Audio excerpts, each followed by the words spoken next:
Okay, this is the first meeting of the Document Review Committee of 2022. Present is Nancy Alyanak, who is also chair of the N&E Committee, Taimee Vanderpolder, who is a member of the Board of Directors, and Dan Pike. Sam Shahan is absent today, and then John Cares, our staff a member who is present. I am Sonia Vold. I'm chair of this committee and I'm secretary of the SVCA board. So the document review committee is a committee of the board. This is not a regular standing committee.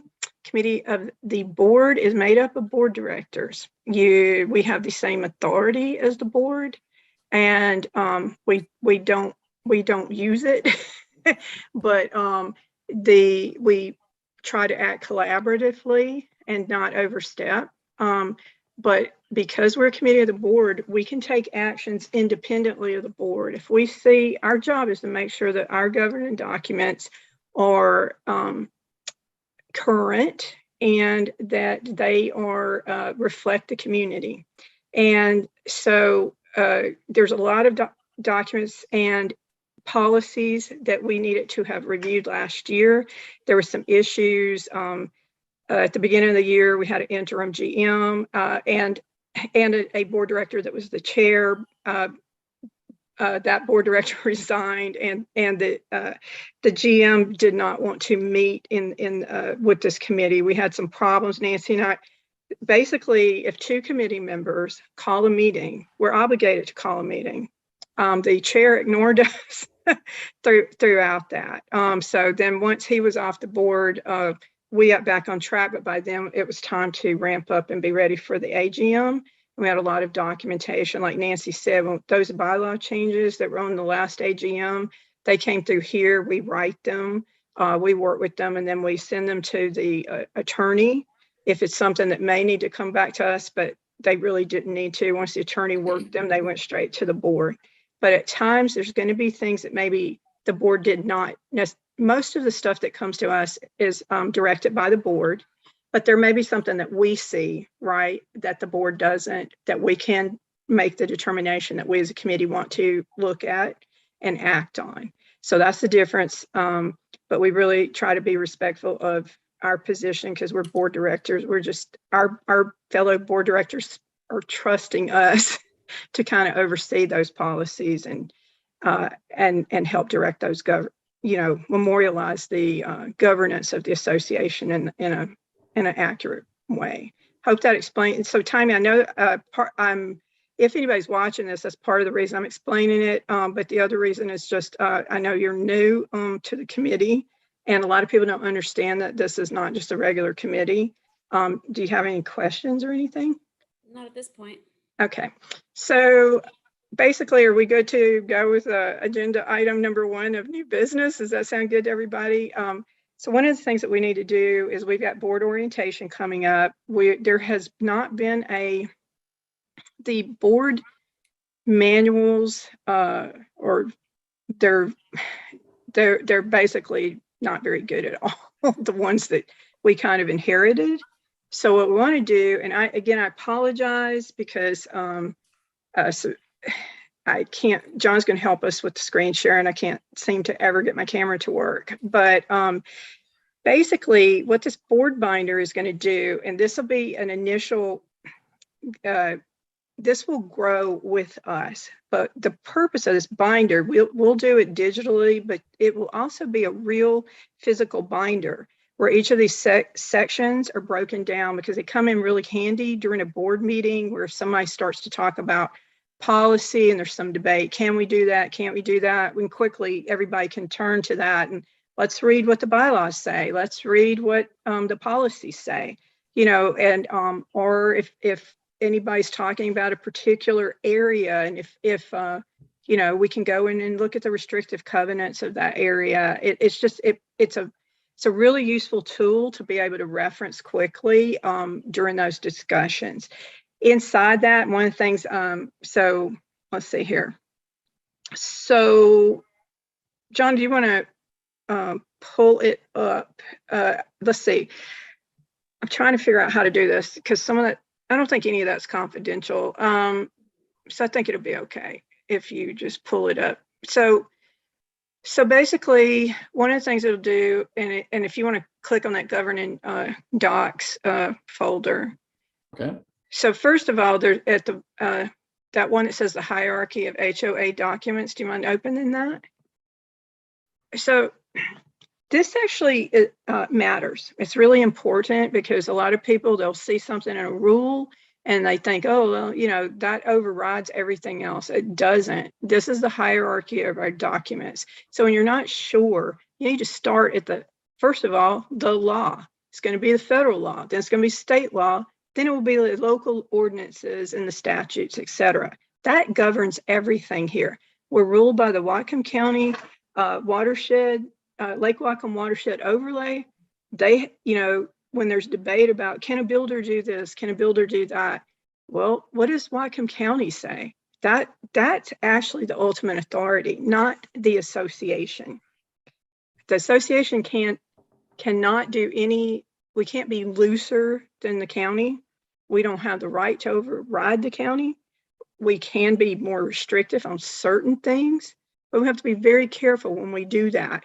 Those are determinations to make sure that we're not creating a situation where we're taking on liability, which I know if anybody watched Dan last night, he kind of addressed some of that on various issues, because what we have found is that across the board,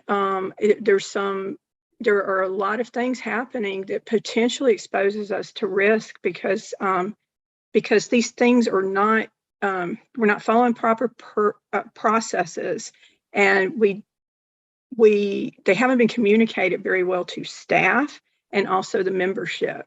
And so that's one of the things, you know, we're trying to do is get these things to where these procedures and processes are followed. You know, I know John's probably sick of hearing me say this, but one of our main goals during this planning process has been that we need our operations to function no matter who is on the board.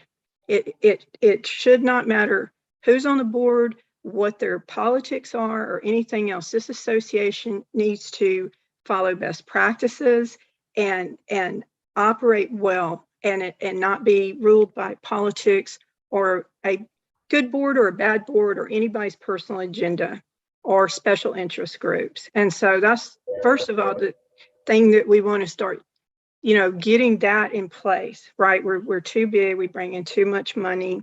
Our community should not have to wonder if the pools are going to open. You know, as a golf, you know, the golf course, what's happening, is golf course going to get closed down? You know, I think that a lot of those kind of rumors, we've managed to get past that at this point. I don't hear them as much, but by just helping to educate everybody that this is how it works, this is business, right?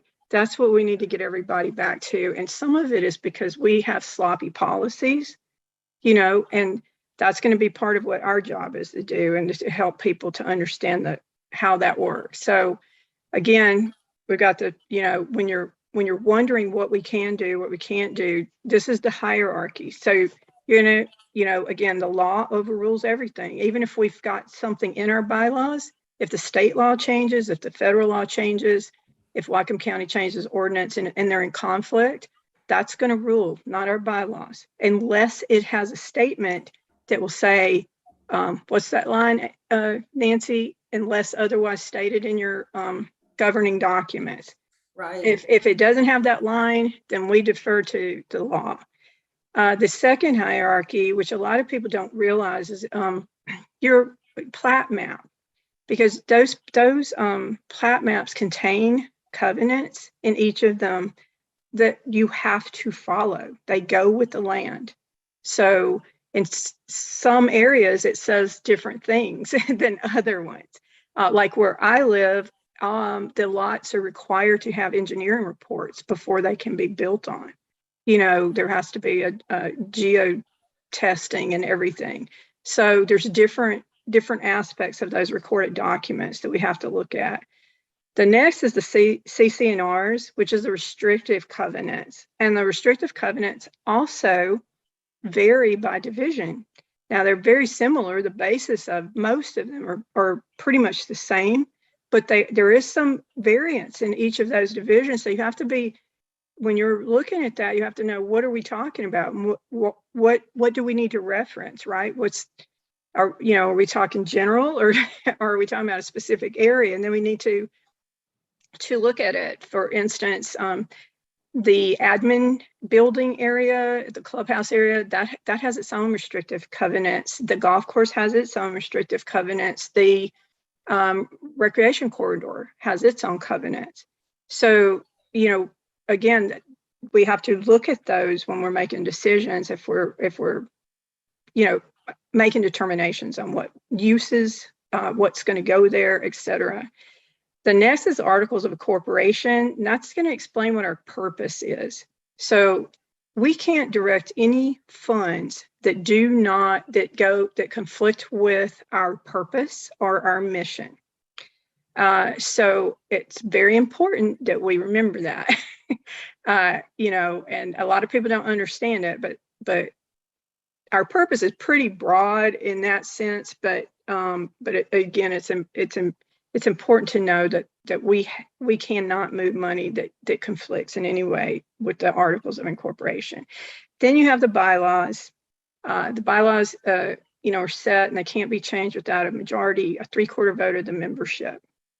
So in order to put a bylaw change forward, either the members petition the board, and the board can have a special general meeting or put it on to an AGM, or the board can decide to put bylaw changes forward. But either way, it takes 3/4 vote. 2/3. Sorry. 2/3. Sorry. See, Nancy, I told you Nancy will help me out here. Okay, 2/3 vote of the members voting. So it's of the votes. So it's 2/3 of the votes cast can make a bylaw change.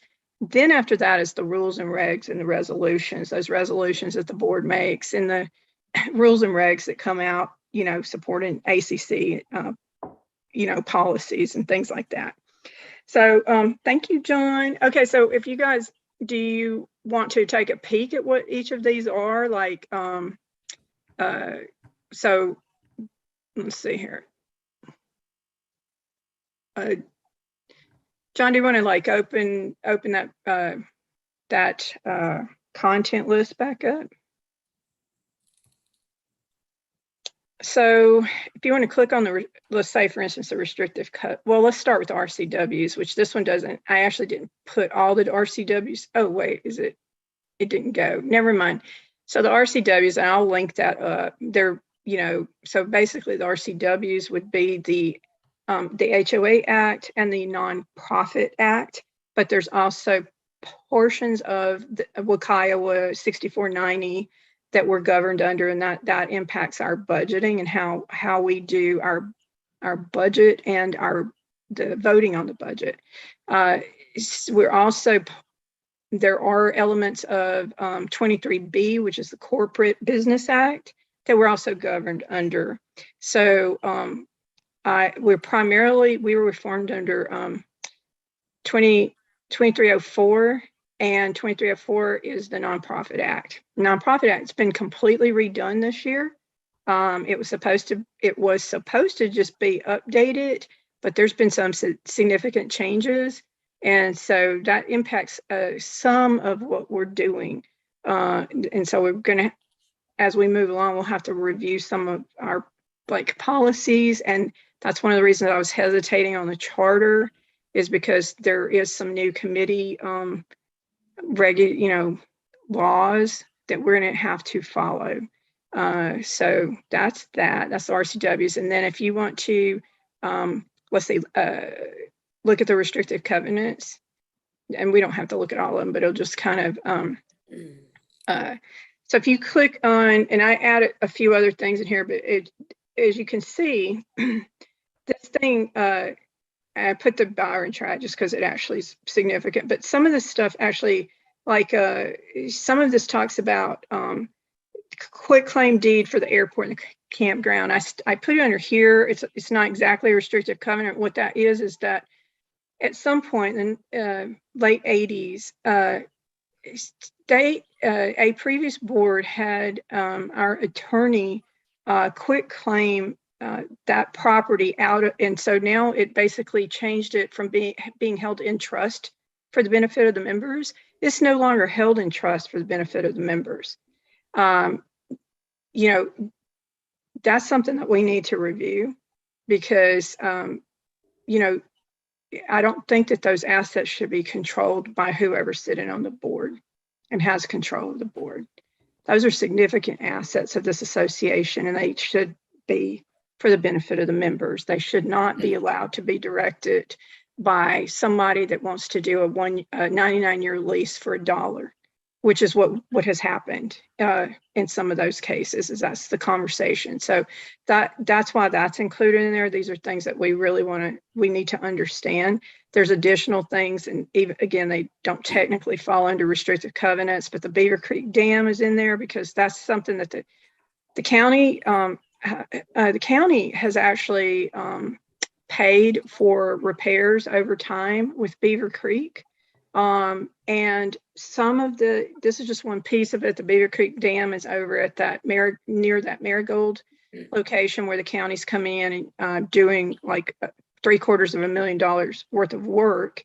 And but the other is that they have done additional, bank repairs, Beaver Creek bank repairs, and so that is something that we are likely going to have to address as and look at that as again, Dan kind of alluded to last night in the Ask the GM, because right now he's in discussion with the attorney because unfortunately we've got members that have been impacted severely because of that creek, but there's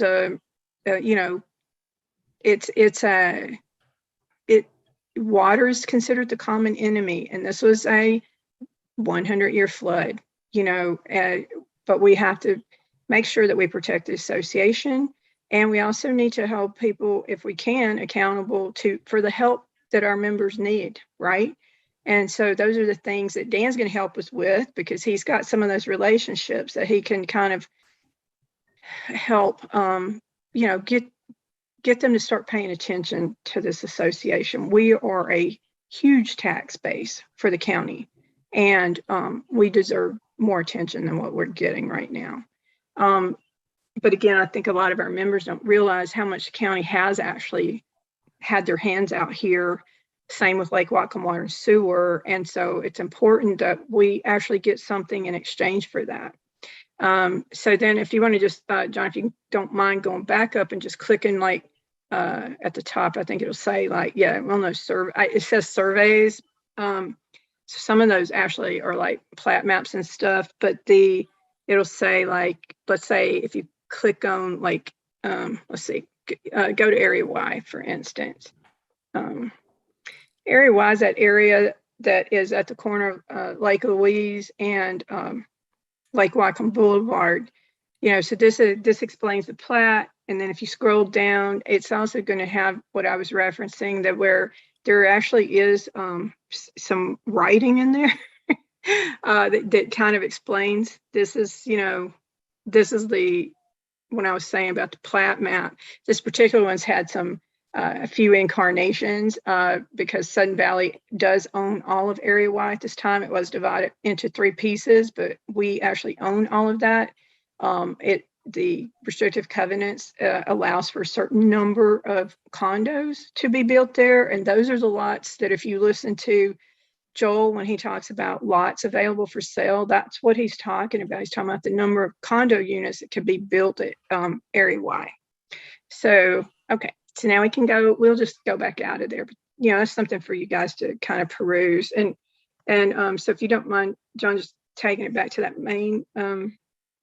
the main page, the governing and docs, And so then, so basically, if you click on the bylaws, we have to update the bylaws. Actually, staff should update the bylaws with the changes that we voted on at the last AGM.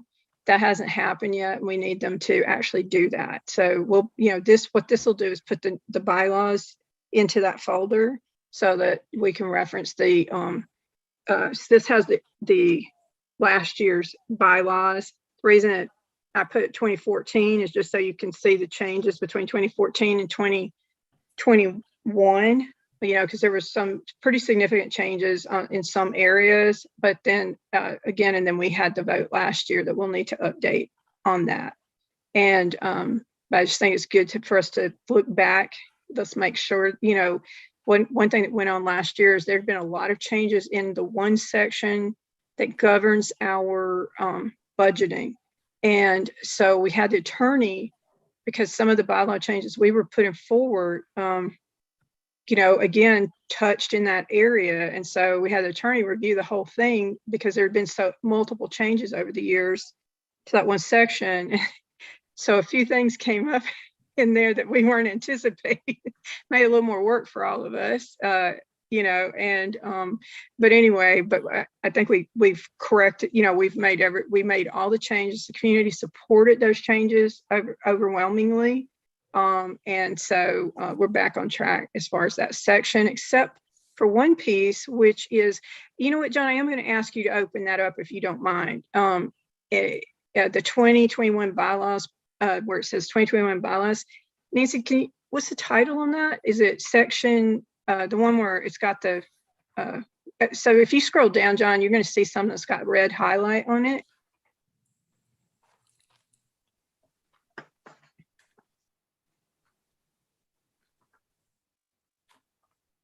So this red highlight does not belong. This is not a bylaw change. Larry Brown stuck that in the middle of that, and he actually he put this in our bylaws and put that red box around it. That does not belong there. And we talked with Richard of, does this take a vote of the membership? And he goes, no, because the members never, first of all, it didn't belong there. The members never voted for it to go there. But what we do need to do is move it. The intent of why he did that is so that people understood that what our bylaws say and what the law says is different. Now, the reason that we're not changing that portion of the bylaws is there is always, so when Wakaiowa, this is the part that Wakaiowa came in and overruled. If we change that to reflect Wakaiowa, we now lose our rights.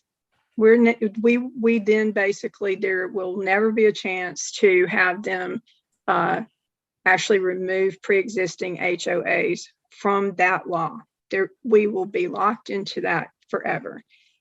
That's why we have collectively made that decision to leave that there, but so that new members, there needs to be, what Richard had said is just put a footnote, right? Like you can put that there and then put a footnote at the bottom. Like Nancy wants a black box statement.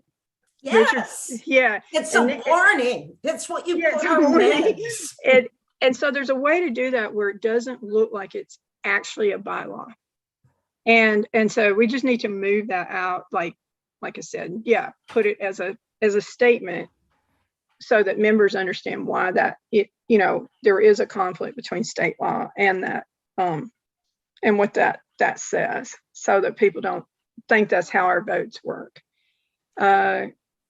So and this is also the section, it's annual dues and assessments and special assessments. Like I said, that we worked with Richard on, he reviewed all of it. We actually did, other than this, we made all the changes that he recommended. The community supported those at the last AGM. We just need to update, like I said, staff needs to update this section, but we, Sonia, do we have something that we want staff to put in?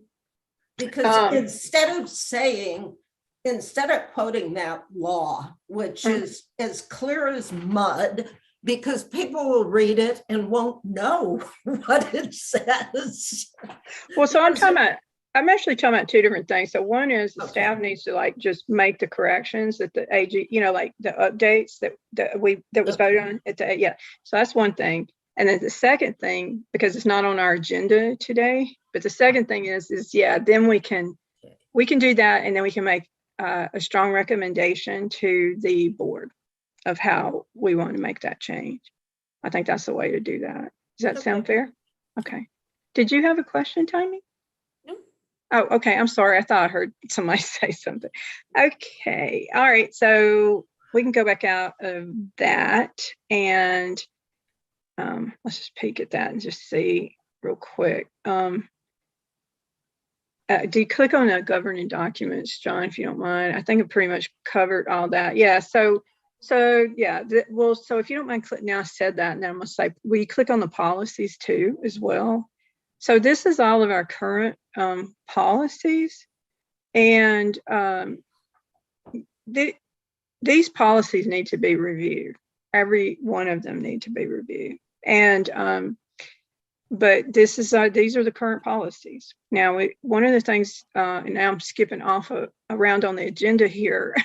One of the policies that AJ had kind of wanted to throw over here is because we need an events policy. You know, there are issues with, but it's not just an events policy. It's more of a policy to help people understand that volunteers cannot direct staff, and they cannot direct the resources and the assets of the association. And we didn't make that up. It's the law. And what a nonprofit cannot lose control of their funds at any time. And what we are finding is that is exactly what's happened. And part of what has happened by that, some of these volunteer committees, which are just volunteers, they don't have fiduciary responsibilities to the association. The only people that do is the board and Dan. That's it. Nobody else. The staff doesn't, the volunteers don't, the members don't. So they can push any agenda they want. They can think that they're experts on something, but when it falls under staff, you know, our insurance will cover it. If the board makes a decision, if staff makes a decision, you know, our insurance will cover if there's a mistake. Well, it doesn't cover everything, but you know what I'm saying. We're protected that way. But unless somebody just does something intentionally. But when volunteers make these decisions, the association is at risk at that point. And not only has it's occurred on several occasions, you know, there's been things that were built and they're not quite a large amount of association funds have been directed on things that weren't properly permitted. If somebody got hurt in those areas, you know, it's a problem. You know, there's a reason that staff needs to direct it. Staff needs to oversee certain things. And so that policy isn't really just about events. It's more about how we relate with volunteers and everything. And that's also one of the reasons that, like I said, that he asked about that policy. And I know I kind of jumped off of the agenda a little bit, but I just kind of wanted to, you know, talk about that because we've got we're missing a lot of key policies that we need that'll actually take care of a lot of the confusion and problems. You know, our community members don't necessarily know, you know, because there's nothing to reference back to, you know, and the same with staff even, where if we need to just straighten some of the stuff up to make it much easier for us to work. So, okay, do you mind going back to like just the board binder thing again? I'll get off of my speech about governing document. So basically the other things that are in here is obviously our strategic planning process. So one of the things we'll do, because I know we're going to have a board, we're going to have board orientation. And so we've kind of been talking with Dan because we have half of our board is new. And several of our management team are new and Dan's new. And so we were thinking about having maybe a half day strategic planning meeting so that we can review the strategic planning process and how that impacts our budget and our planning as we move forward through the year. And so because what I'm hearing a lot of people don't quite, you know, they you know, like they'll go, well, we want $1 million road over here. Well, it's like, well, it doesn't work like that, right? And I'm saying $1 million road just because we want another secondary access. There are things that when we have unbudgeted emergencies, right, that we have to deal with through the year. But there are things that we can plan for and that they should be part of the planning process, you know, and because we shouldn't be jumping around like and go, okay, we have a plan. This is where our budget and this is where our money goes. You don't just jump the line and go, well, now I want this thing. You know, it's just like, it just doesn't work like that. It's a bad business to handle money that way, to be reactive that way. So there's a process to it, and I think it would help if we revisit that for everybody, because then it'll make a lot more sense of how those things can happen and how moving. You know, doesn't mean things can't happen. It just means that these big projects are planned well in advance, and we direct our funds that way. So under this, and you don't open it up, John, but this will have the CBA for the union. That's the final CBA for the union document. It's real important. It matters. This is it impacts, you know, our staff and how and their work, because again, it's a lot of we've been having some learning hiccups through this. I mean, it's all new to everybody, and so you know, it's important that the board understands that too. You know, because community members sometimes will approach board directors and ask, why isn't this person doing this, or you know, why did you do that? And this will help to understand why, like Dan may have say, no, you can't ask that staff member, or you need to direct this to me, or, you know, something like that. But it's just, it helps to understand what's going on. And the other aspect of it, which is really nice, is it will help staff also stabilize and know, you know, it's not dependent. There, you know, like it you can know this is what I get, right? Like if my uniforms will be reimbursed or paid for. You know, these are the steps. This first one that we kind of talked about that. The first one is this is our very first union contract. So it doesn't completely flesh out as we grow into it. There, you know, it'll be union negotiations will happen again in 2 years, and at that point, you know, that matrix in these negotiations and these steps that are, you know, those will continue to build as we see, you know, what we need, and then there's more feedback from staff and everything. But again, the board is responsible for signing that document and agreeing to that document, and so it's real important to understand the contents of it. So let's see, on the under the financials, what's inside there is it's going to have, like, you can click that, it's okay. So under there, that general ledger, that's the ledgers of the association. So it's okay, John, that was from last year. So this will, just so to give everybody an idea. So this right here is just a full general ledger of 2021. And that's the books of the association. You know, so again, it's real important that the board understands the books of the association. And then if you want to go back, John, you know, so the income statements, you know, just the monthly income statements that Joel explains to everybody. The 2022 budget, that'll be the full budget, because and if you don't mind clicking on it just real quick, if you don't mind. So let's see. So like the budget presentation, just got those that cross on it. Could you click on that just for a sec?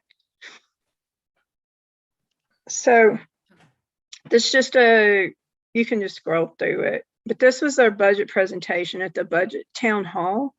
It doesn't go like drill down. There's another document on there that'll say budget that actually drills down on the numbers. But this document actually will explain, our budget and planning process and why we came up with that.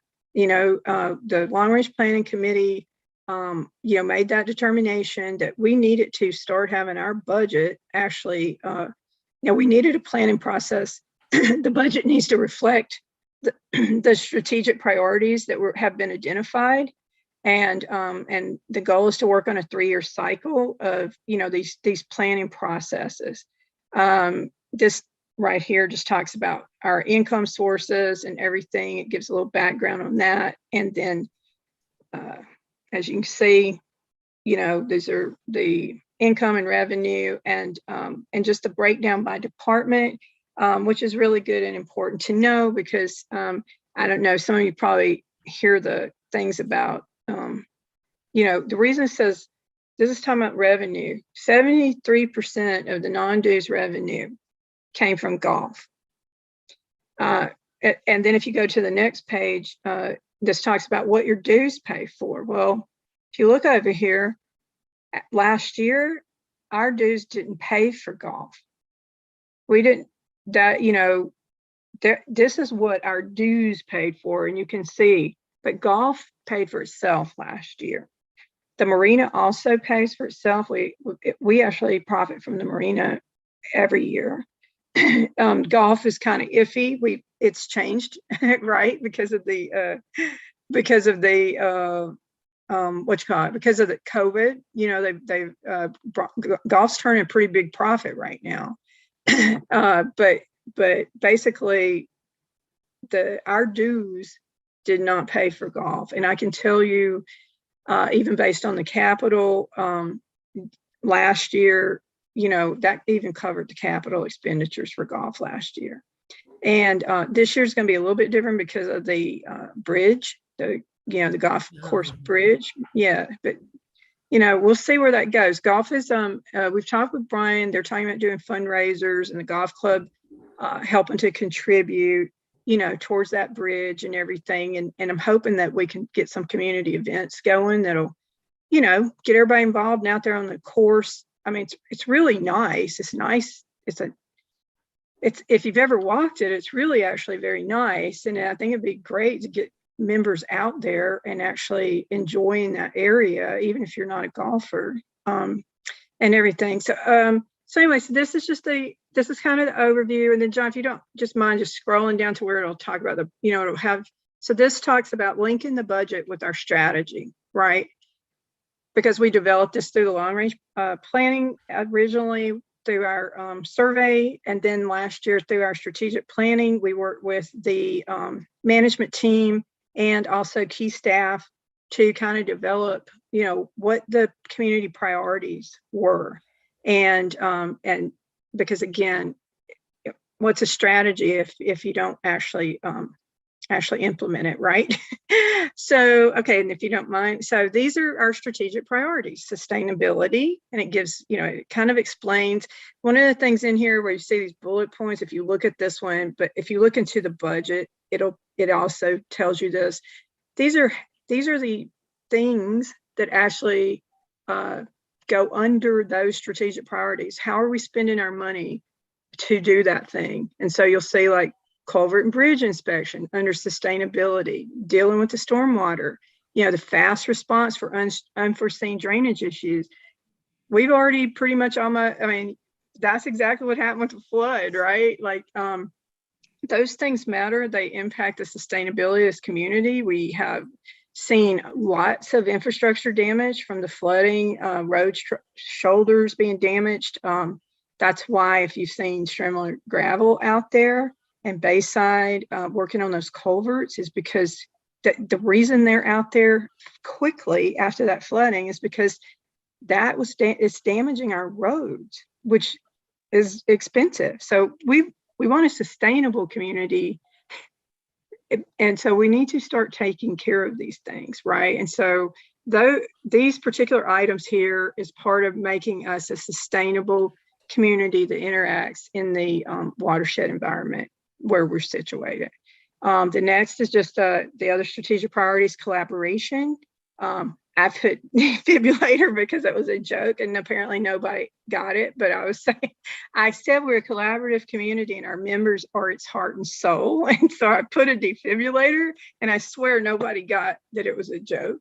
And I thought it was funny anyway. But basically this just talks about working together, with all aspects of the association. And because this is a budgeting document, all parts of collaboration don't have to do with budget, right? This only reference how we're spending money on this next year's budget is so that's why you see these particular things there. But there's other aspects, obviously, with collaboration. It's very important that the board, the staff, and our community work together, because if any piece is out of whack, the whole thing is out of whack. Natural beauty is the other strategic priority. And so that natural beauty, the way we decided and determined that we're going to direct funds is to rehab the barn 8 exterior, remove that barn 7 foundation, and buy new road mower because the roadsides aren't being mowed well. We need to get a new road mower and start doing that. At the time when we wrote this, we did not know that we just thought we needed a new HVAC unit in the clubhouse. Obviously, the board voted just last Thursday that we're going to do an entire building assessment to look at that HVAC and the electrical and the plumbing. So at this point, we don't really know what all we're talking about. But the natural beauty is just enhancing how we interact, with the environment, and this part of recognizing the impact that it has on not only the residents but our employees. It really matters, their environment too. And Dan and I have talked about that. It's been kind of it's a little disconcerting, to be totally honest, at how little attention has been paid in the administrative offices and the accounting area. And so, I mean, when people spend more than half their waking hours in a location, we need to consider that as part of not only caring about them as human beings, but it also impacts us. It plays into retention and just that peace of mind of people. How happy are they to come to work?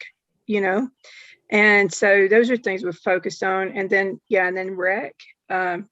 If you want to go on down. And so as far as like directing the funds this year was, I know that you guys have probably heard some people like, well, what happened to playground equipment? Well, recreation, that money, there are adults in this community too. That, we've spent like hundreds of thousands of dollars over the last several years putting new playground equipment. We chose to put new play equipment for adults this year. And so that's what that is. And so there's a big wait list for the kayak and canoe racks. So we're ordering new racks. We're purchasing new golf mowers, replacing that sauna in the barn 8. And we are looking at the ice barn refurbishment of that barn in that area. And then the second part that's kind of broken out is so the marina lot reconfiguration, because anybody that's been down there during the summer knows what a drama it is with parking and people that even have dry slips. Somebody will slip their car in there when those people are out in the water, and then they can't bring their boat back out. It's like all these issues. So we need to deal with that marina parking lot, even though this won't be like the permanent fix to that because there's stormwater issues too, but just a simple reconfiguration and making sure that we're marking those areas off will go a long way to preventing all that drama that we seem to have down there. And plus there's a staffing on that note, there's Dan's reviewing staffing because there's not, I think we can all agree there needs to be more staff down there on those busy days. And they need to be trained staff. And so the connected trail, system and the sidewalk alternatives, that's all part of the roads evaluation, because in some of these areas on the main roads, what we're hoping to do is rework the shoulders on one side just to kind of extend and do like a sidewalk alternative on the road so that people can actually walk or push a stroller, ride a bike.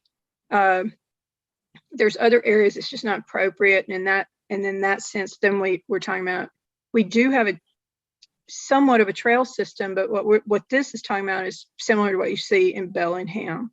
That's like really it follows those same regulations. It will stay there. Well, we see trails that have been done by staff, but the thing is, in a year they're overgrown, right? Or they like up here where I am at, there's a trail that it actually has an exposed sewer pipe, it appears, that runs across it and things like that. This will be that you're bringing in an actual professional trail design that will make this, throughout the community, and hopefully it'll start to bring those more towards, like the community center, directing people, like you can walk to the Valley Market, you can walk down to the barn, those types of things safely. Children can walk to the bus stop safely, and so that's not going to happen this year. The design though can start, and we can start looking at because one of the things that will need to happen is that these things, Dan, I'm probably not thinking of what it's called, but basically they'll roll out as we do work in certain areas. So like when we're doing, what do you call that? Like phased work or something, Dan? I can't remember. Well, it is phasing, so you basically do things as you get certain things done, other things then come online to be. I'm not quite sure what you're looking for, but you do phase projects in like that. Yeah, so that's what that would be. This is like if, to do these trail systems or to do sidewalk alternatives, we just can't come in and do the whole community all at once. So we'll have to look at that, look at the, the numbers, and then see what can we do while we're doing this section of road, what can we do here, and plan it out. But we'll do it where it's most important first, and those priorities will be set, by the engineers. It'll be discussed with the board, and everything like that. Civic engagement, that's another area that, John, do you want to scroll that down just a sec?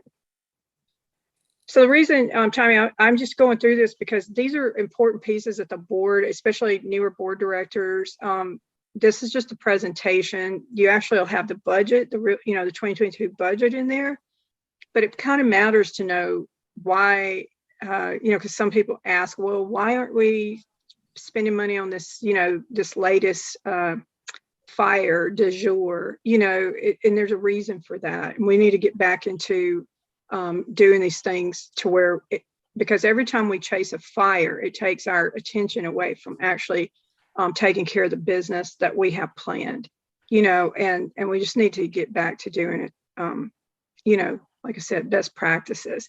But one of the things it talks about is civic engagement, bringing people in on the community survey, having, and again, Dan alluded to this last night, also talking about staff meetings and trainings. One of the things that we have found is that there's big gap between like department heads and then the next employee. So it's very difficult to have employees move up through the ranks because there's too much of a gap. Like we have to find a way to start training people up so that then they can begin to move into those higher positions.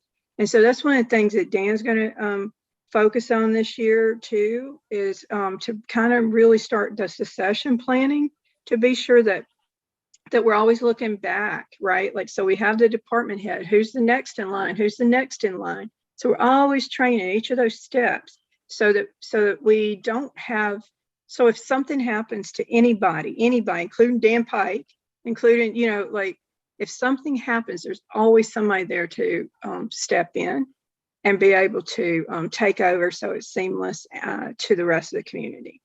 The other thing that John's going to be working on this is we did allocate funds for the redesigning the website.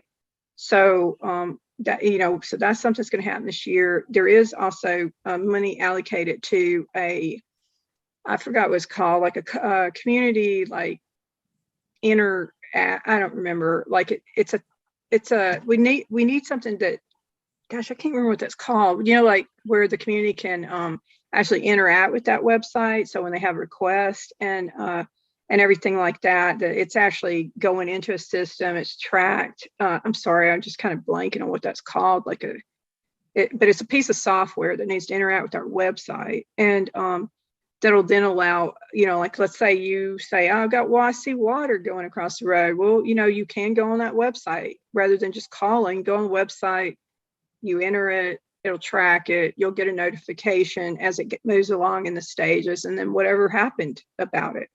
But that's something we just need to implement. It just takes a little bit of time, and it'll be implemented along with this new website design.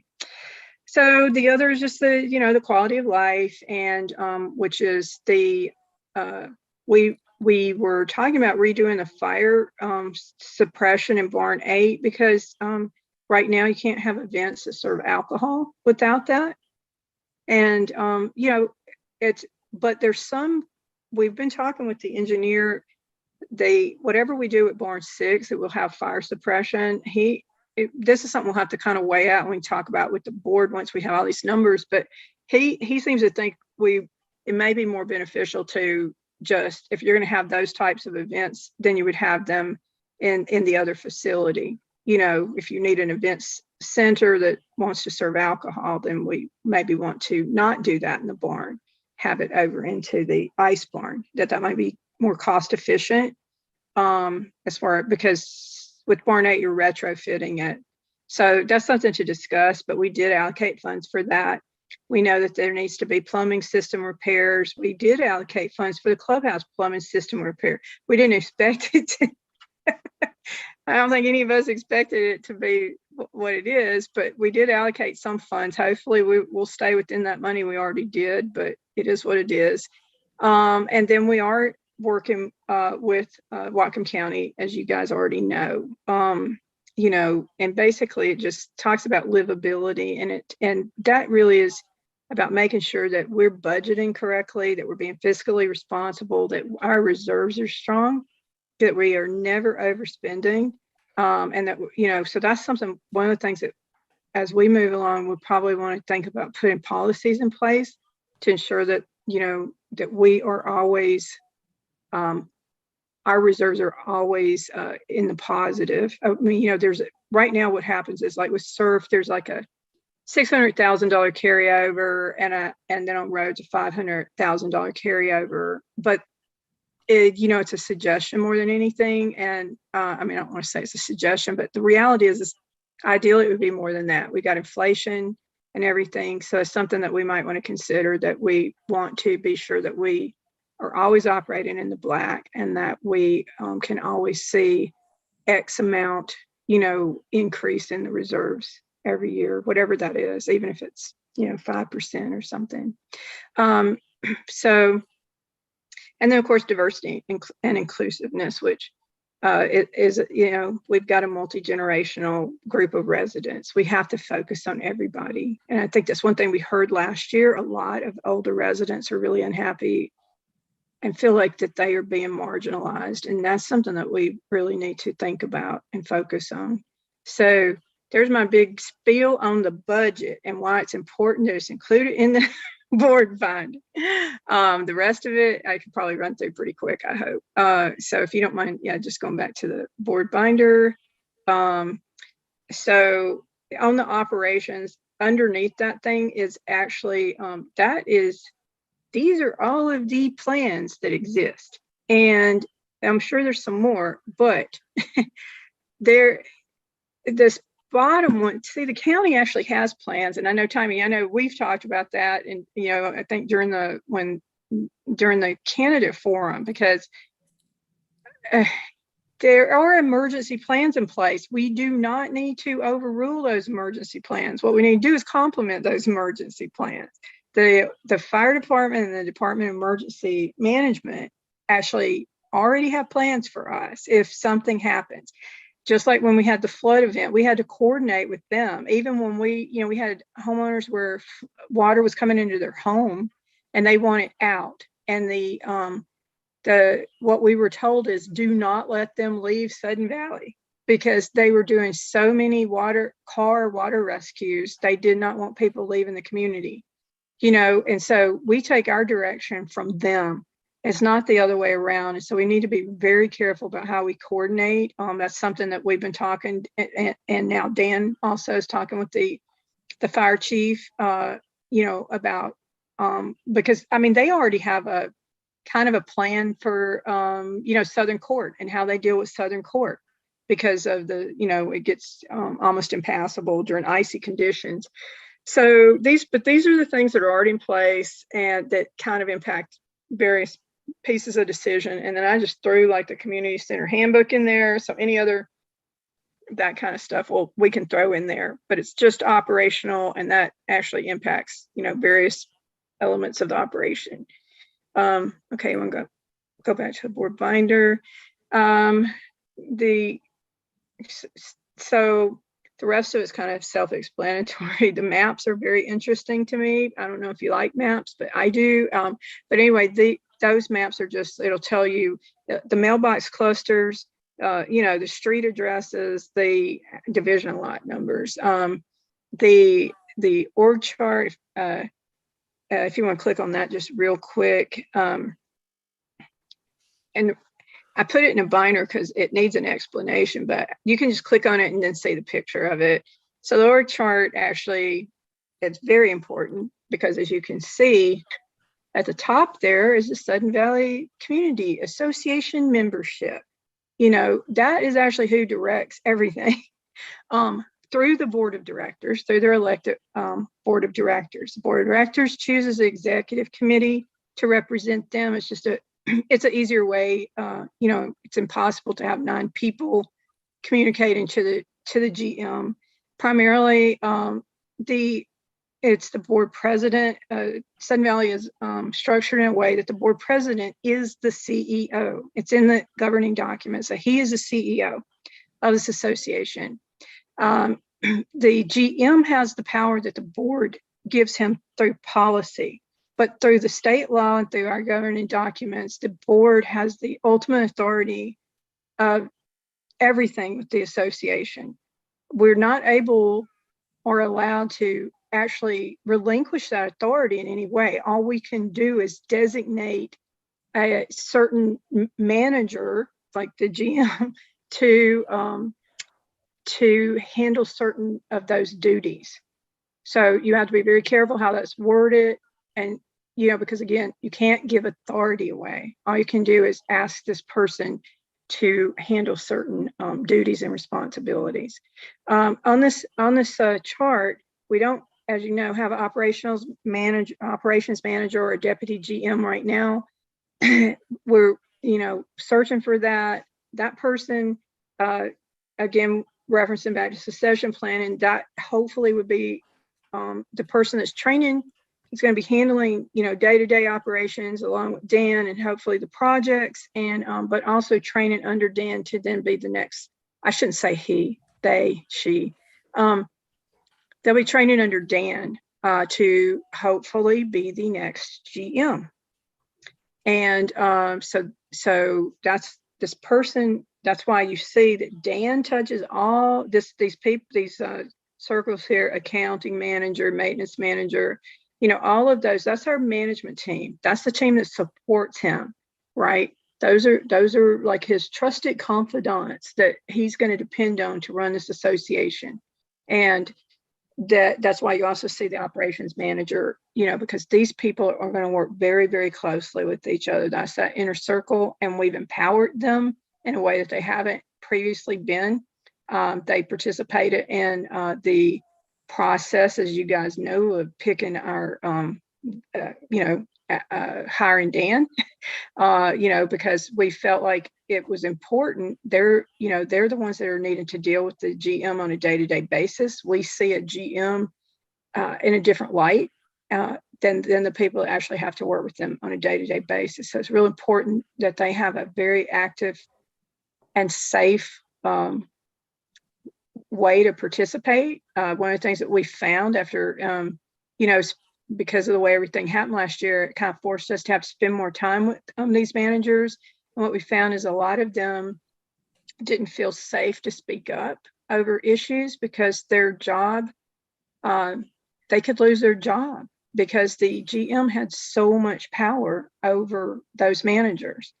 And so we've tried to create a structure where they have each other's back, they can talk to each other, and they have a direct line to the board if they need it. Hopefully that won't happen, but it's there because they need to have a safe place to be able to tell us if there's any issues going on. And then anybody have any questions about any of that?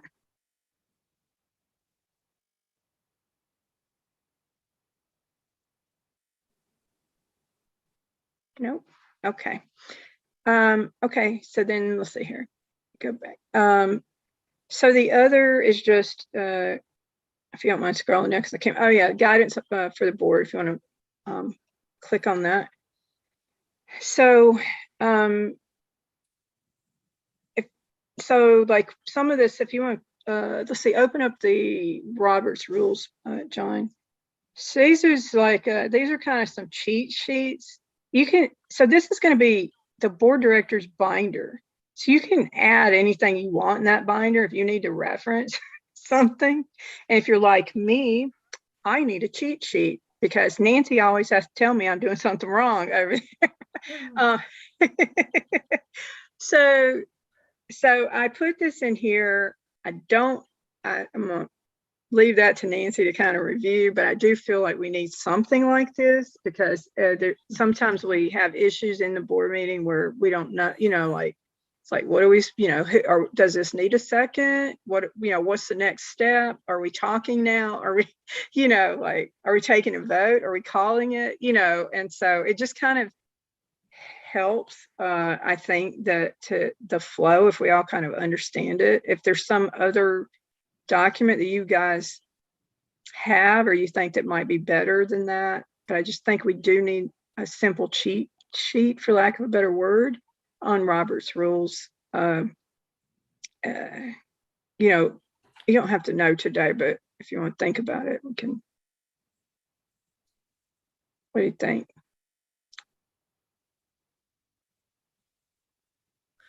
I need to look at table.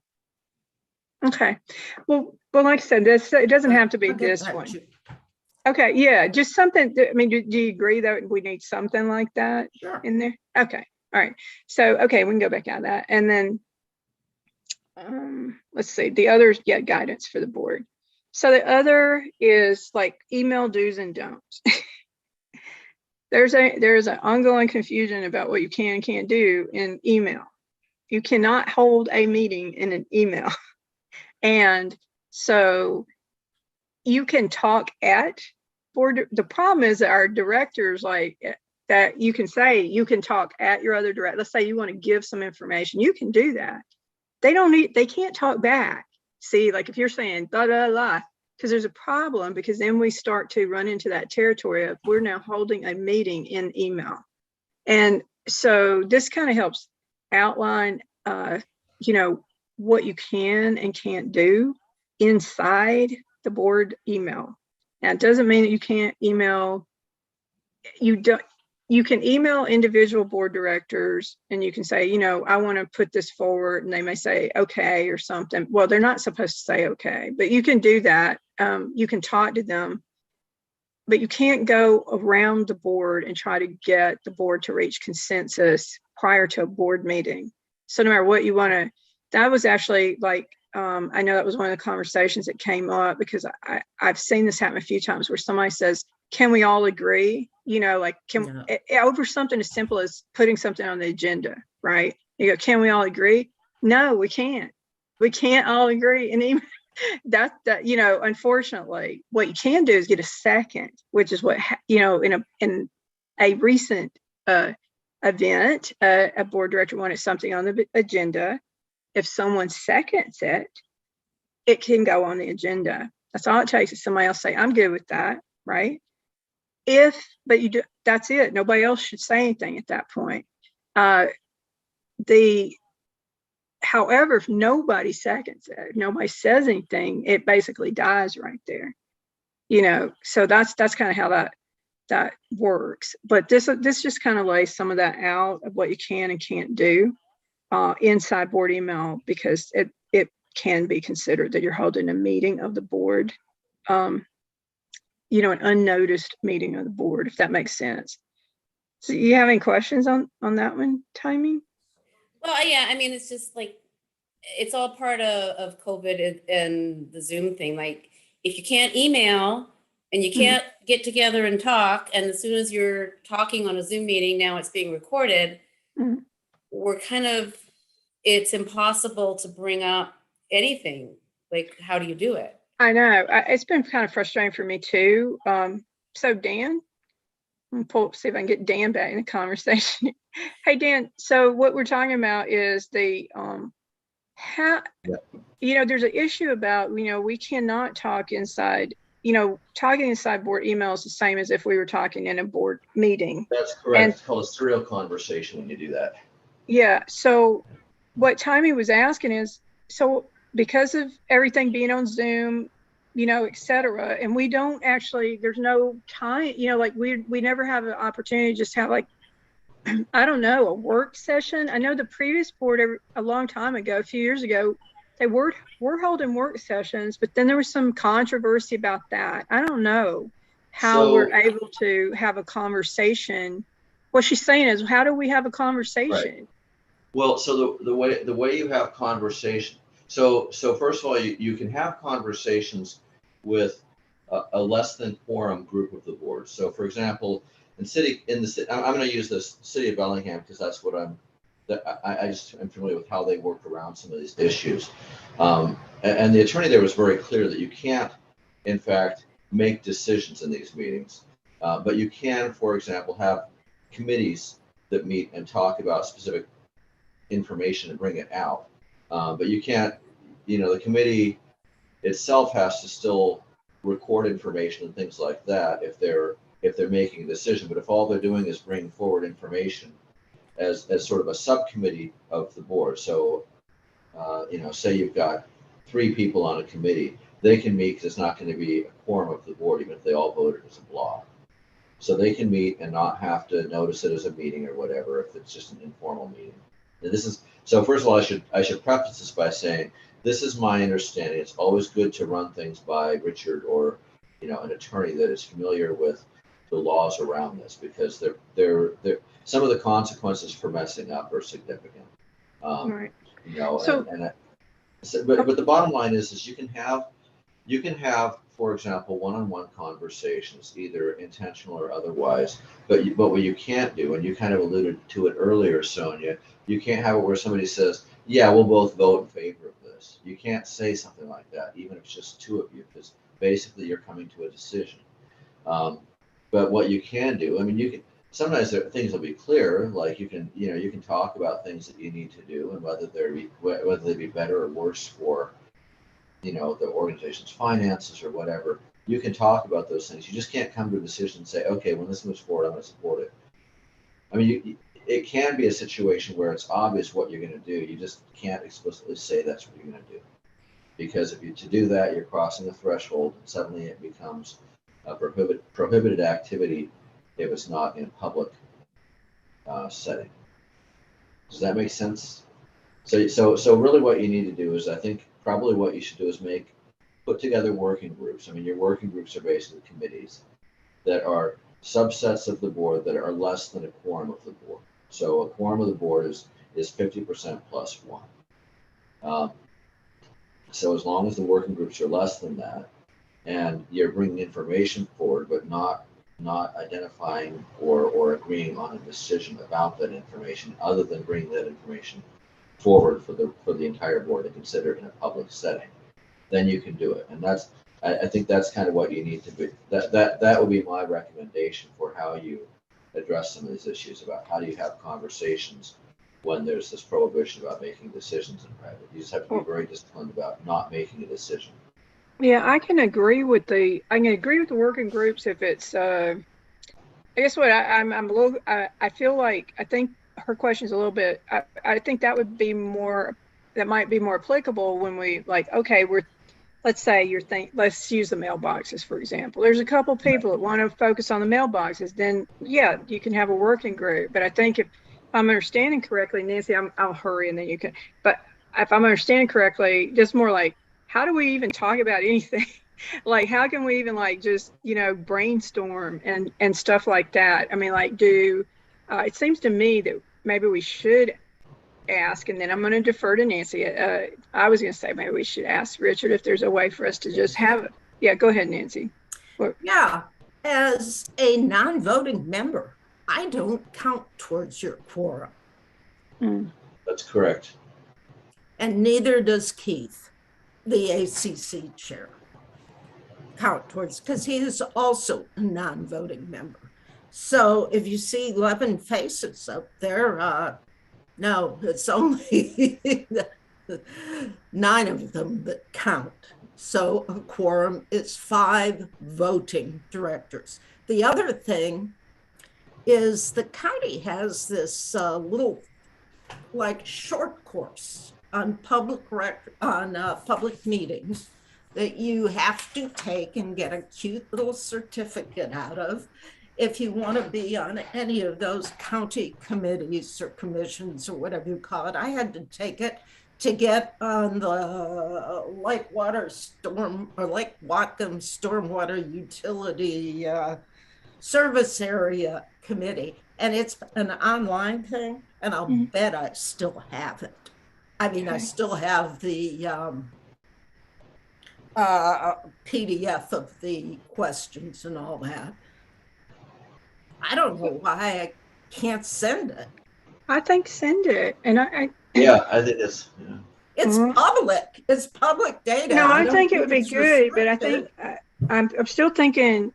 I do because I feel I actually have kind of I know what you're actually talking about, timing, because it's like it was really fortunate when we had that strategic planning process, because it let everybody kind of just be able to talk about together, but we don't get to do that, like I don't really I feel like we should actually just get him to outline for us, like if we have just a working meeting or whatever it needs to be called, that it's an opportunity to just have those conversations, a little more free form, for lack of a better word. Doesn't mean you have to take action. I mean, you can do it where there's no action taken, but just an opportunity for the board.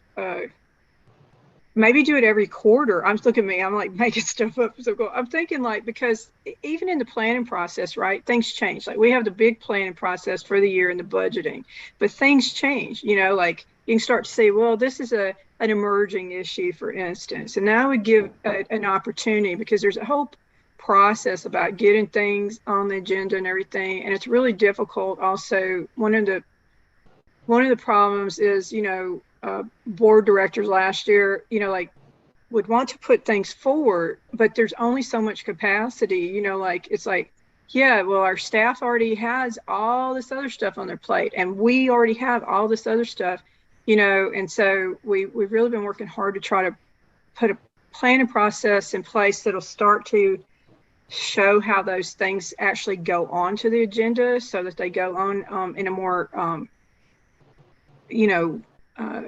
a more clearly defined way. But there still needs to be room, like for what you're saying, Tommy, that to.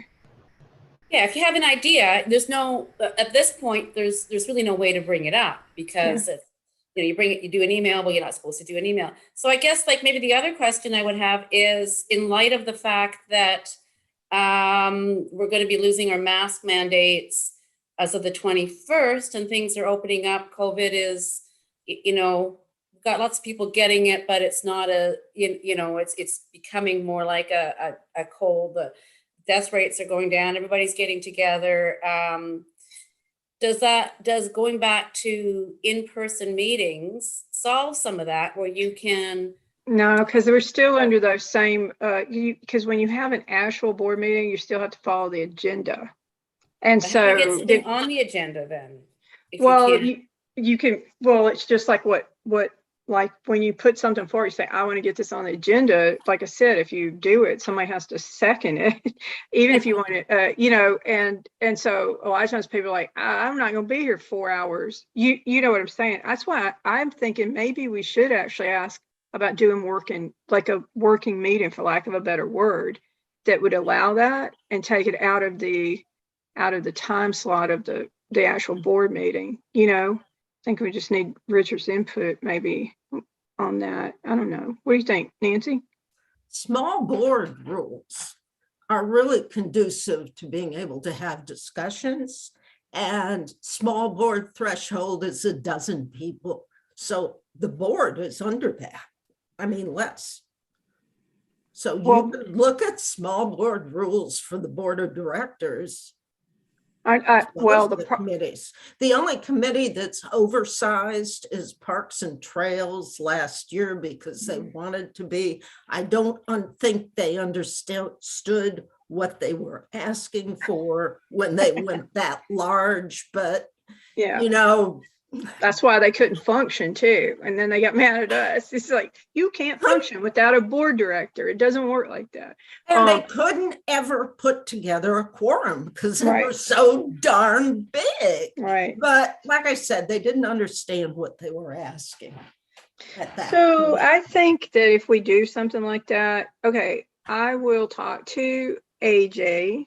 I think if we do something like, I get what you're saying, we gotta be really careful about, you know, like, I want to be really, this board is, you know, every board director has other committee obligations. Almost everybody works full time and they have children. So I want to be real careful that we don't, all our board meetings don't turn into 4-hour meetings, right? And I mean, these last ones, we didn't really have a choice. There was a whole lot of stuff that we had to deal with. And, you know, that's why I'm thinking maybe if we just do it, like we set it as this is that meeting, right? This is the meeting that's a little more loosely formed or whatever you want to call it, that allows for that, whether it's once a month or, you know, call it a work, maybe we could do a work session prior to a meeting, you know, something like that. That might work really well.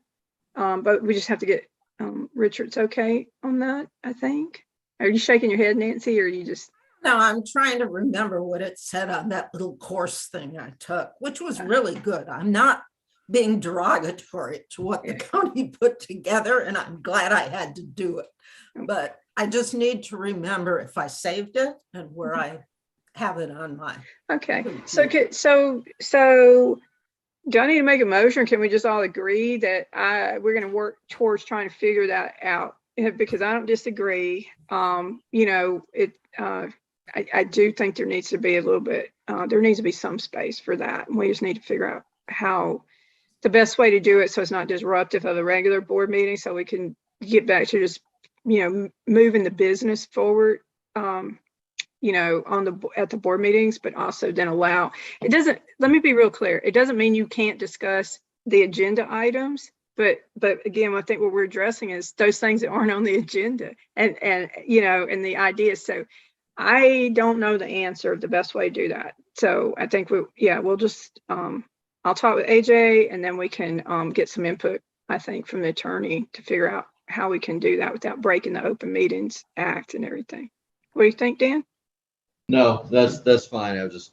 Does that sound like a good idea to just do it like that? So we can just put it, what we're doing is just basically agreeing that we will talk with AJ and he can talk with Richard to help us make a determination of, you know, how we can find that space, you know, to have time for more free form type conversations, work group, not work group, but work session. You know, I don't want to call it a work group because there's not anything to work on yet. But yeah, okay. We're good, I think.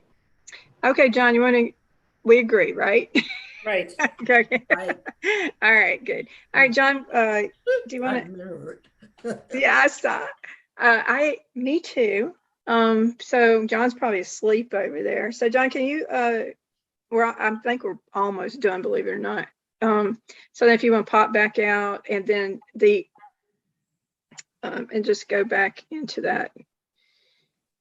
Back to the Yeah, just the main, no, to the binder thing. menu. There you go. So that's pretty much what I listed, like all those files are the, are what I have. Now, as we grow and there's topics like, for instance, let's say the transfer fee, right? Transfer fee, that's a whole other document. So that would have its own section too, because there's history to the transfer fee, the resolution of the transfer fee. So anything that's like a big project that's, then we'll create its own file and it'll go into its own slot in your binder. Nancy also had a suggestion of the attorney opinions that have, there are attorney opinions that are relevant to things that we're doing and decisions that we're making. And so there'll be a section for those attorney opinions that everybody can reference back to. And then is there anything else? And again, this does not mean that this binder can't grow and change. This is one of the other things that'll go into this binder is going to be Richard, the attorney, during board orientation, is that he has a presentation also regarding legalities and everything and responsibilities of the board. So that'll also go in here. The other thing that'll go in here is a copy of Sudden Valley's insurance and any of those types of documentation that, is relevant, right? But is there anything that, and Tammy, I'm asking you because Nancy and I are a little once you've kind of dealt with all this stuff, it's hard to, I don't really know. As a new board director, do you feel like this would, if you came in and somebody handed you this, that would be, is there something missing off of here that you would want? Well, I can't think of anything right now. Sometimes you look at it, then you kind of go, oh, it would have been nice to have, there's a lot in there, and that's definitely like that'd be great to have right off the bat. That's for sure. Okay. Nothing I can think of off the top of my head. Although So when you're talking about board orientation, do we ever figure out a date for that? We're supposed to know today. Richard's been really busy, so AJ's talking to him today regarding several things, and so that we should have confirmation. He had surgery, and then he's been playing catch up, and then he was out of town last week, and so it's just been a little hectic. But hopefully that's going to get settled, and we'll know like this weekend after he talks to him, we'll be able to set that. And the other thing that'll go in here that I forgot about, but there will be a list of like, along with in that area where it talks about the org chart, there'll be like a, staff list and a staff contact sheet, and to make it easy to contact staff if you need to. And, and probably I'm thinking maybe put something in there just to explain it. Probably, I just thought about that. There's nothing in there that kind of explains like how the board interacts with staff. So I do think the org chart is important because, while the board can go talk to staff, we need to be very careful about anybody directing staff. There's a chain of command of the way to deal with that. So if there's something like, I think Rex needs to do this or whatever, then what you really want to talk to Dan, you know what I mean? And then Dan will carry it down the chain, and vice versa. They go up the chain. It's just really confusing if there's too many people doing that and communicating, but that doesn't mean you can't speak to them or ask questions or whatever if you want to. But board directors don't have any authority individually, and they can't act unilaterally. You can only act via a vote of the board. And sometimes our staff does not know that. And for some people it's been a little bit confusing because of the board last year did a resolution where it gave the authority and the duties of the day-to-day operation to the executive committee because it was too much for a full board to handle. But what we tried to do was we funneled that to where we acted as one, right? So that we tried to make it as streamlined as possible for staff so that they knew that's like the GM position separate from the board, right? And so, and we didn't do anything like if one of us ever said anything, first of all, we only dealt with the managers, except for those like admin who didn't have a manager like John.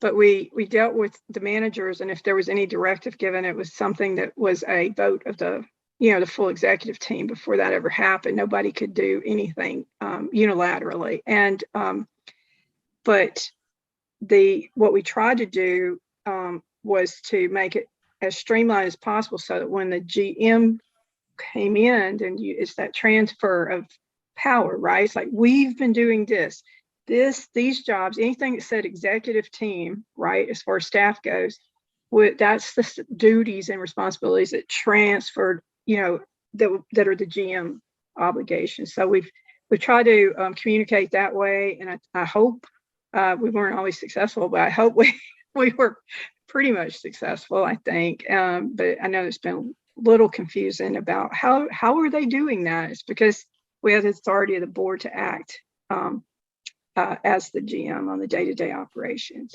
but that's changing. Sonia, Yes. we've just about wound up our first agenda item. I'm done. And it And the is. rest, I know. Well, There the other are one's two done. more. Well, the other, so we'll go to the other agenda. So the other one has to do with the charter. Okay. I actually talked to John, helped me on this, by the way. So I actually wanted to do I really want us to do a generic charter for all our ad hoc committees, so that they have a generic foundational charter. And then it's kind of like fill in the blanks. So that, because like what you were talking about, Nancy, Parks and Trails just kind of went crazy and, wrote all kinds of stuff in that charter, and it made the committee not function and everything. So that's what I wanted to do. But John made a suggestion, so I think it'll help us move through this quickly, is that we need the communications committee to run. And so Nancy wrote those changes to that one. So I would like to suggest that we just go ahead and move that through to the board as is, and then we can at our next meeting, or we can either ask Richard, but I think it would be more beneficial if we start the process of what that generic one is and then ask Richard to review it. But I think we don't need to do that this meeting. We need to get this document forward, and then if we make any changes, then we can always redo that charter to go along with it. Yeah, exactly. It's. Go ahead, sorry. Go ahead, Tony. Oh, no, sorry, I didn't mean to interrupt. I was just gonna say, I thought, like, the only question I had about that is, I thought we wanted to try to get the communications committee so that they didn't have to renew every year, because it's an important committee. And I see that I thought I saw somewhere where it expires. Oh, yeah, the charter will expire immediately following the 2022 AGM. So that's in the bylaws. So the communications committee is an ad hoc committee, and all of the ad hoc committees, it's written in the bylaws that they expire at the AGM. So the only way to change that is somebody'd have to put it forward as a bylaw amendment to make it a standing committee. Which, sorry, and maybe I'm confused, but I thought that's what we were going to try to do for the communications committee. Yeah, but we can't actually do it this year. I mean, like, it has to go in front of the members. Oh, so it has to go to the AGM? Right. So what we can do this year, one thing we can build, I mean, like, for the communications, is we could create a policy that says that committee will roll over until the whatever, No end runs. That's an end run. Oh. It has to be in the bylaws. Don't even try it. So Okay, well, I you tried. just get shot down. So the thing is, Tammy, we will be looking at stuff, like those types of things to put forward for the bylaw amendments and things. Mm-hmm. So that's something that we can definitely look at and address. And then what happens on those is then we look at them, we agree, as long as a majority of us agree, and we, which pretty much we push it forward to the board anyway, you know what I'm saying? And then let it go to board discussion. So, yeah, I mean, I think that's a good idea. It has kind of hamstrung a lot of things right now because there's no committee. So, yeah, so I would like to make a motion that we move that charter forward to the board to allow it to be, you know, for the to be put on the next agenda of the board. And then we at the next document review committee will address the generic ad hoc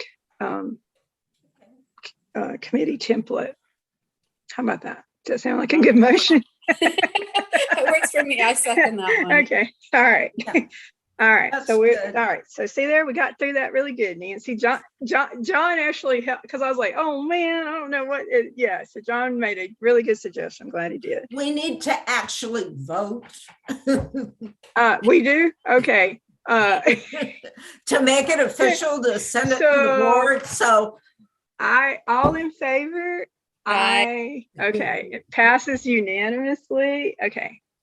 Told you I don't follow these rules very good. Where's my cheat sheet? Okay. And then the other is what I was going to suggest about that is that is actually what that it talks about an events policy, but it really goes back to the volunteer type policies and all of that. And so I feel like I would prefer that we push that to the next document review committee meeting. I know that the board's going to be talking because staff is supposed to be bringing some suggestions forward on the events and everything. And then I think we're going to need, I think we can get a little more clarity on the legal side, you know, like something from Richard, you know, as far as that line of demarcation of what volunteers can do, can't do, et cetera. So I think we'd just be talking right now. You know what I mean?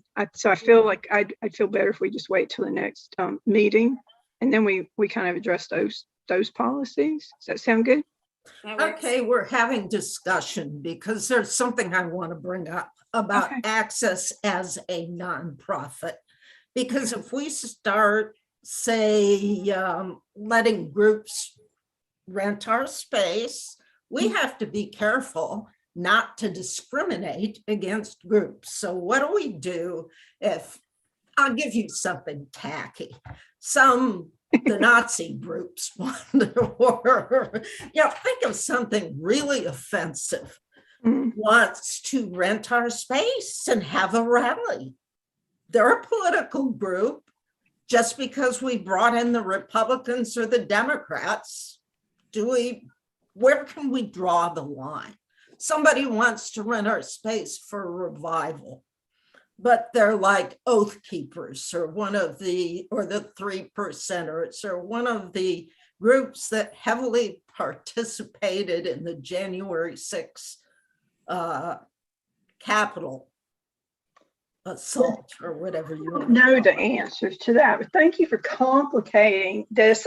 We need to have a way to not, because those bunches trash places out and we don't want to have to repair them. Plus, Yeah. I don't really like having stuff like that in my neighborhood. Yeah, I don't, and well, you know, and it's all subjective too. That's the problem.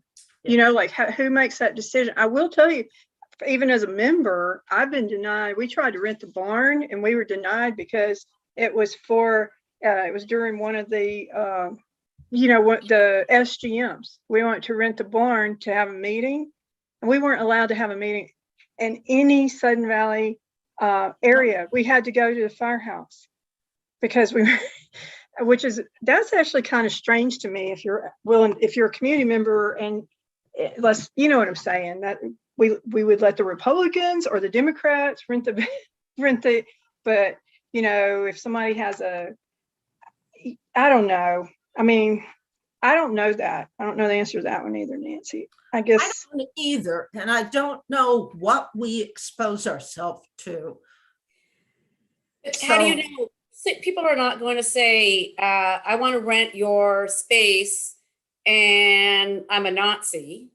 No. You know, they're going to say, I want to rent your space. Uh-huh. And so you can't go and ask them private questions. So, you know, all you can do is have a damage deposit, which is, there's nothing wrong with the damage deposit. No. Yeah, there isn't. well, and the problem, I mean, one of the things that we, Dan's just saying he's jumping off because he's got like another meeting here, which I knew that he was coming up, and we'll be done soon too. But no, I don't disagree with that. I think one of the things that's another reason that why AJ mentioned about policies is there really isn't. You know, our staff is, we need to just put these policies and procedures in place, because you know, we've got staff like in rec, and they're over there, they're planning events. Well, they don't actually have the authority to plan events. Their jobs actually are to support the events. The event planning is budgeted and sits in admin. It sits with our administration. And so there's a disconnect right there, right? And they also don't control the budget. You can't have people planning an event that also don't control the budget for that event, right? And so we've got some internal stuff that we need to clean up to make sure that there's a connection between those two things, right? And but definitely the event planning and the event budgeting needs to be in the same, you know, in the same group. And you know, and I don't think anybody really, it doesn't really matter. It's coming from rec, you know what I mean? It's just a matter of giving direction on what they can't do, and then and like you say, get those if you're following those policies correctly, because that was another thing we found, is that some people were getting special treatment like and I'm not even talking about events, I'm talking about like, you know, like renting facilities and stuff. Like they didn't have to pay, but other groups did have to pay and things, and it's just like, yeah, you know, like I'm not saying this is a bad thing, but with, like, for instance, that fishing derby thing that was the first year, and it was out of Lake Wacom. Well, we found out like literally probably a week before that, and you're like using the facilities, you know, the person that was overseeing the marina just let them, you know, just, oh yeah, go ahead, and was giving them free passes to put their boats in the water and everything like that. And I'm like, that's actually an event. That's an event for this association. It's potentially something that, first of all, it's potentially a source of non-dues revenue. But on top of that, we're responsible. I did call them, so we ended up okaying it because it was a small event. The first, you know, it was their first year and everything. But the thing is, if you're going to do something like that, that's something in coordination with the association, right? Because we've got staff that should kind of be watching it, our security, you know what I mean? And there should be process. It's not just one staff member going, yeah, sure, you do that, and I'm going to give you all a bunch of passes, you know? And so it's just been some issues like that we need to kind of, that's kind of what that policy needs to address, is just make, you know, clean a few policies, I think. Yep. Once there's a policy, and then, you know, have them fill out a form, and it'll state what's expected of them, you know, on the form. And you could have, I don't know, like, obviously maybe 2 forms if you're going to use a building, or if you're going to just be in the dog park or something. Yeah. But if it's clear, if it's spelled out, that makes life so much easier. It really does. And I think that's honestly, that's why there's so many problems, right? Is it's just not clear. And a lot of it ends up being like rumor of how well, we've always done it like this. It's like, yeah, well, that wasn't really how it should have been done, you know? So yeah, I agree. It just needs to be clear, and you got something to point to. It just makes it a lot easier. So, all right. So we're going to hold those for the next one.